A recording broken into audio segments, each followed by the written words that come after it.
ចិត្តពួតដៃរីបំរាថ្វាយដល់ព្រះពិតដល់អូប្រសាយើងស្ម័គ្រចិត្តដើរដោយគ្មានរួញរីយើងក្រុមការងារនៃ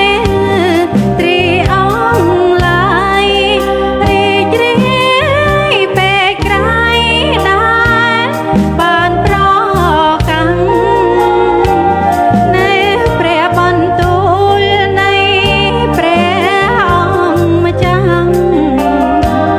ដើម្បីបំផ្លាដល់កម្ពុជាយើងក្រុមការងារនៅ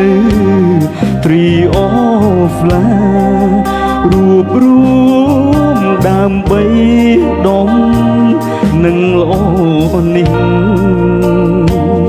អំពីព្រះគ្រីស្ទដ៏មានតែជាងទ្រង់ល្អខ្លាំងណាស់ដល់យើងរាល់គ្នាយើងសូមជូនពរបងប្អូនទាំងអងទាំងស្រីទាំងប្រុសនៅព្រំវេលាឲ្យមានក្តីសុខឈ្នះក្រុមនានាហើយនោះយើងជាកូនព្រះដ៏ពិត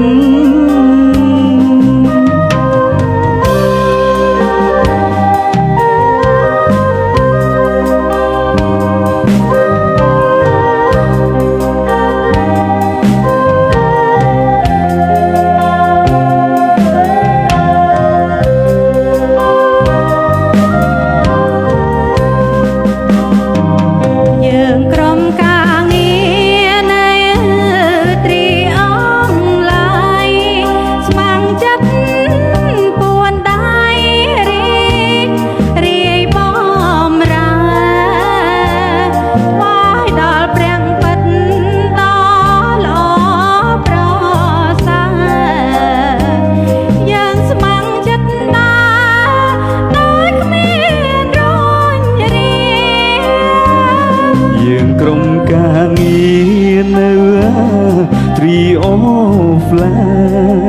រីករាយពេលក្រៃដែលបានប្រកាន់នៅព្រះបន្ទូលនៃព្រះជាម្ចាស់ដើម្បីបំផ្លាស់ដល់យើងរាល់គ្នាយើងក្រុមការងារនៃត្រីអង្គឡាយរួបរួមដើម្បីដំនឹងល្អនេះអំពីព្រះគ្រីស្ទដ៏មានតែជាងទ្រង់ល្អខ្លាំងណាស់ដល់យើងរាល់គ្នា យើងសូមជូនពរបងប្អូនទាំងអងទាំងស្រីទាំងប្រុសនៅក្រុងវេលាឲ្យមានក្តីសុខឈ្នះ